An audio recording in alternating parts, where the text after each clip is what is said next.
الذين يحبون أن تشيع الفاحشة في الذين آمنوا لهم عذاب أليم في الدنيا والآخرة والله يعلم وأنتم لا تعلمون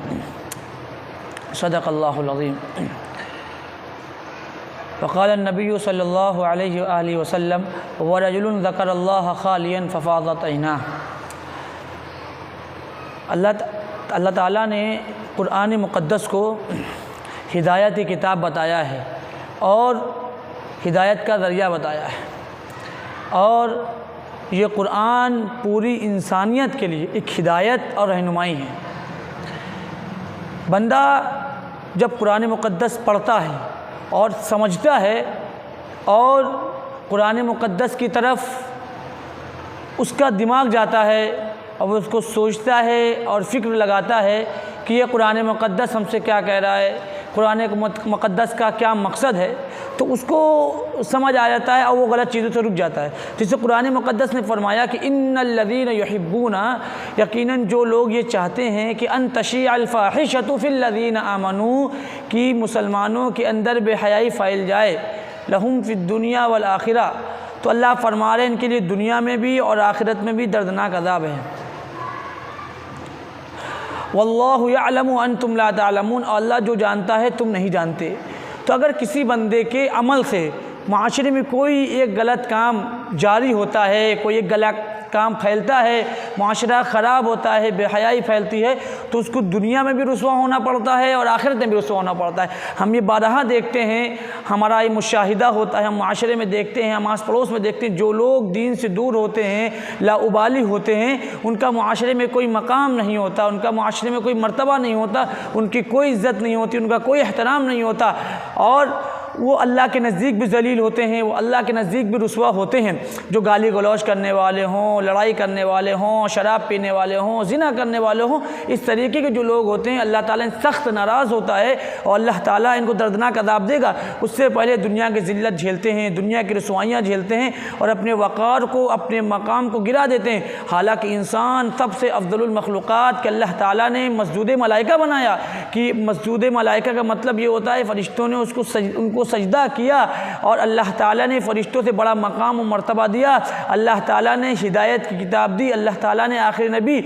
جو بھیجا محمد صلی اللہ علیہ وسلم اسی امت میں سے بھیجا. یہ ساری خوبیاں تھیں، لیکن وہ بندہ مزے لینے کے لیے، چند لمحوں کے لیے اور چند سکون کے لیے، دنیاوی سکون کے لیے اپنی آخرت کو تباہ کرتا ہے، اپنی آخرت کو برباد کرتا ہے، اپنی زندگی کو تباہ و برباد کر لیتا ہے. لیکن دوسرا وہ بندہ جس کا ذہن قرآن کی طرف جاتا ہے، جس کا ذہن حدیث مبارکہ کی طرف جاتا ہے، تو وہ ان گناہوں سے بچتا ہے. جیسے کوئی غلط کام ہونے والا ہے یا کوئی غلط کام وہ کرنے چلتا ہے تو اس کو یہ آیت یاد آ جاتی ہے کہ ان الذین یحبون ان تشیع الفاحشۃ فی الذین آمنوا لہم عذاب علیم فی الدنیا والآخرہ واللہ یعلم وانتم لا تعلمون. تو اس کو یہ آیت کریمہ یاد آ جاتی ہے کہ جو بے حیائی پھیلائے گا، اللہ تعالیٰ اس کو دنیا میں ذلیل کرے گا، اس کو دنیا میں رسوا کرے گا اور آخرت میں دردناک عذاب آئے گا. تو وہ بالکل رک جاتا ہے، خاموش ہوتا جاتا ہے، وہ بچ جاتا ہے گناہ کرنے سے کہ ہم گناہ کو نہیں کریں گے، کیونکہ اللہ تعالیٰ نے ایک دھمکی دی ہے، ایک چیلنج دیا ہے. اسی طرح جس بندے کو غصہ آتا ہے، بہت غصہ کرتا ہے،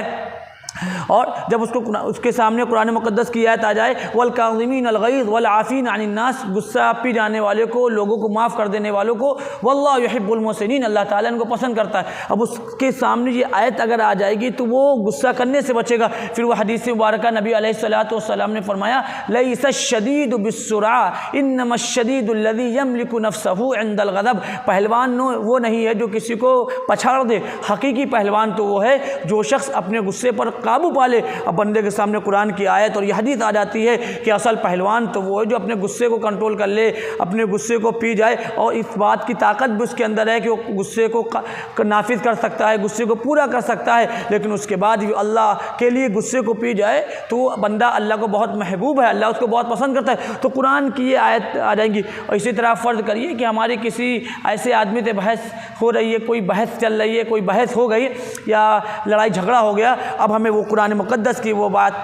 یاد آنی چاہیے، وہ آیت یاد آ جانی چاہیے، وَعِبَادُ الرَّحْمَنِ الَّذِينَ يَمْشُونَ عَلَى الْأَرْضِ هَوْنًا وَإِذَا خَاطَبَهُمُ الْجَاهِلُونَ قَالُوا سَلَامًا۔ یہ اللہ کے بندے کون لوگ ہیں جو زمین میں بڑی عاجزی کے ساتھ چلتے ہیں، اور جب جاہل ان سے مخاطب ہوتے ہیں، جاہلوں سے کوئی گفتگو کرتے ہیں، قالوا سلاما، تو سلامتی کی بات کہتے ہیں۔ اور دوسری جگہ قرآن مقدس میں فرمایا وَأَعْرِضْ عَنِ الْجَاهِلِينَ، جاہلوں سے اعراض کریے، درگزر کریے۔ تو جب ہم قرآن مقدس پڑھتے ہیں تو قرآن مقدس کی یہ ساری چیزیں ہمارے سامنے آ جاتی ہیں۔ اسی کو کہا گیا ہے قرآن مقدس ہدایت کی کتاب ہے، رحمت کی کتاب ہے، شفا کی کتاب ہے۔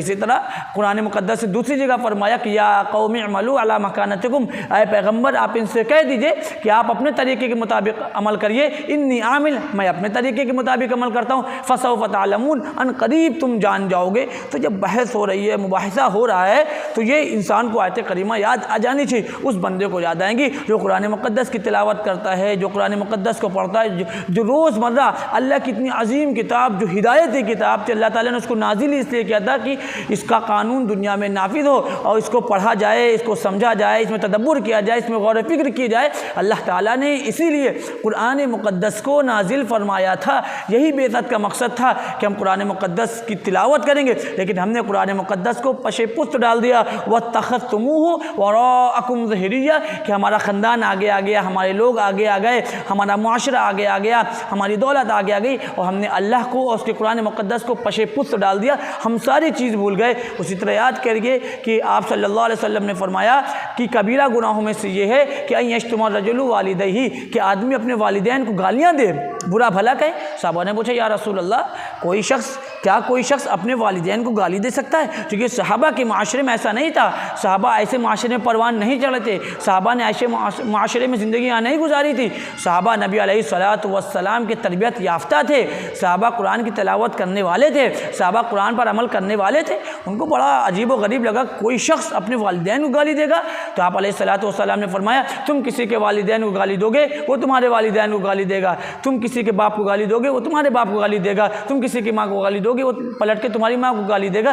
اس کا سبب ہم بنے، اگر ہم پہل کرتے ہیں تو معاشرے میں بے حیائی بھی پھیلاتے ہیں اور اس آیت کا مزاق بھی بنتے ہیں جو میں نے پہلے پڑھی ان الذین یحبون ان تشیع الفاحشۃ فی الذین آمنوا، اس کا مزاق کہ ہم بے حیائی پھیلا رہے ہیں اور اپنے والدین کو ہم گالیاں کھلوا رہے ہیں۔ ہم نے اس کو ایک گالی بکی، اس نے ریٹرن میں واپسی میں ہم کو 4-5 گالیاں دی، تو اس کا سبب ہم بنے۔ اس میں ہماری والدہ کی کیا غلطی، ہمارے باپ کی کیا غلطی، ہماری بہنوں کی کیا غلطی، لیکن وہ بندہ گالیاں دے رہا ہے، ہم اس کو گالیاں دے رہے ہیں۔ تو یہی بے حیائی ہے۔ جب بندے کو یہ حدیث یاد ہوگی تو آپ علیہ الصلوۃ والسلام کی سیرت سامنے ہوگی، جب بندہ گالی دینے سے رک جائے گا کہ میں اپنے والدین کو گالی نہیں کھلوا سکتا، میں اپنے والدین کو ذلیل نہیں کروا سکتا، میں اپنے والدین کو رسوا نہیں کرا سکتا، تو بندے کے اندر یہ چیزیں آ جائیں گی،